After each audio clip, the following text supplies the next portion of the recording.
Okay. Well, my question has to do with a quote that John put on the Facebook a couple days ago, and it was from Siddha Ramesh Lahar. Siddharameshwar Maharaj.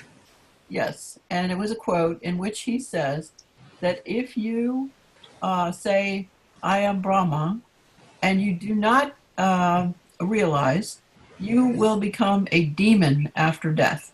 That was pretty darn scary.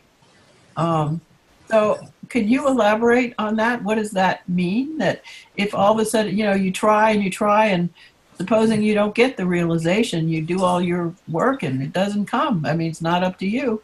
So then you become a demon after you die? Well, once again, like Maharaj would say, the purpose of that was to say your egoic sense of self egoistically can't. You're not saying, "Oh, I'm Brahman" or "I'm God" or this or that. It's that says that, and there is nothing other than that. So there's no worries of any kind. Oh, okay. You are always that. You're just pretending not to be through the filter of ideas and beliefs and concepts. Uh-huh. Yeah. I mean, it seemed like the way I read it, I didn't understand it, and it seemed like the threat of, eternal damnation or something.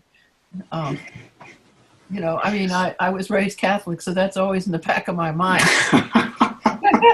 Yeah, it's like Maharaj would say, don't take these things literally. Oh, okay. It's the presence behind the speaking that is being conveyed. Okay. What he wants to say is, you are Brahman. Yeah. But don't think and pretend to be Brahman, because that would be a great sin to pretend to be Brahman. You are Brahman, no need to pretend. You are that. Okay. So, yeah. I mean, only the ego would pretend to be Brahman because it wants to be something special, right? Well, and the whole idea is that any separation from Brahman is pretending to be Brahman. Like Maharaj says, the pressure of the body knowledge, or the pressure of the identity, that is erased slowly, silently, permanently with mantra. You're one with the mantra, you're one with your selfless self. The idea is that you are that. Like Maharaj says, Master says you are Brahman. You are Brahman. Live like Brahman.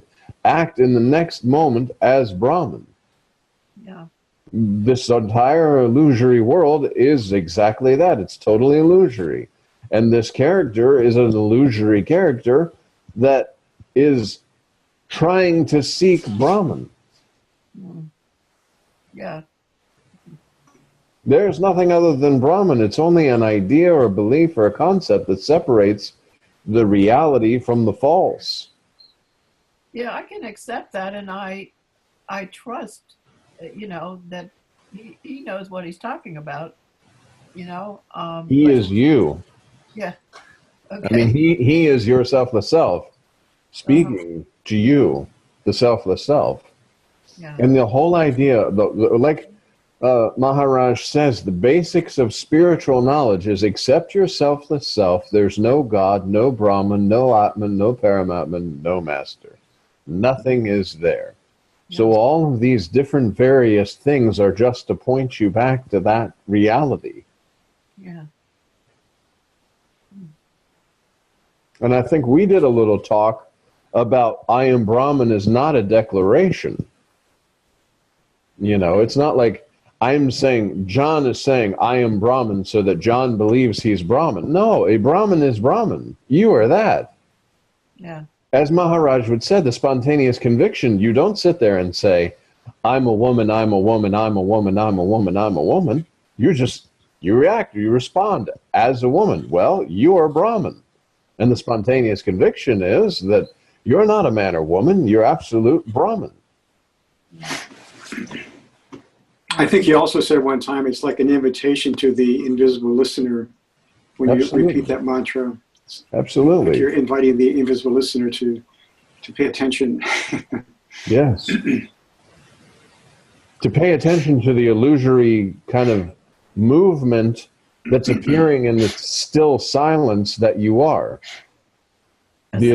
You're inviting the attention of the invisible listener, invisible, anonymous, unidentified identity that seemingly has identified with an identity that is not true.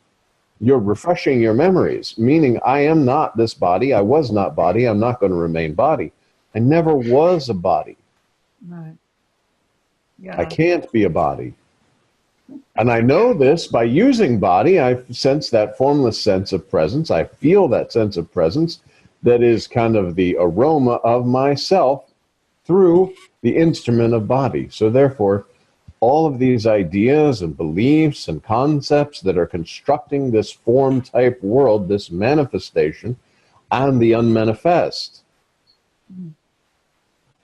Yeah. Yeah, that's good. It's not like a character trying to be something it's not, or trying to reach some kind of, I don't know, some kind of level that it doesn't already have. Just the opposite. And Maharaj has said this before. If you're an actor doing your role 100%, but knowing it's a role, Yeah. instead of being the actor, the role, here I am, Sergeant whatever, and I'm believing myself to be the actor guy who's playing Sergeant whatever. No, it's the actor who's playing the Sergeant whatever. Mm-hmm. It's not it's a character, and you're playing the role. Right. But the character is not playing the actor. The character is believing that they're playing the actor. The character, John, says, okay, I need to get to that. At first, I need to get to that peaceful place. My mind is so very, very busy. I need to get to that peaceful place. And that peaceful place is my own self when I'm not concentrating and paying attention to the false John and all the ideas and beliefs that may be flowing through mind identified with as John's thoughts.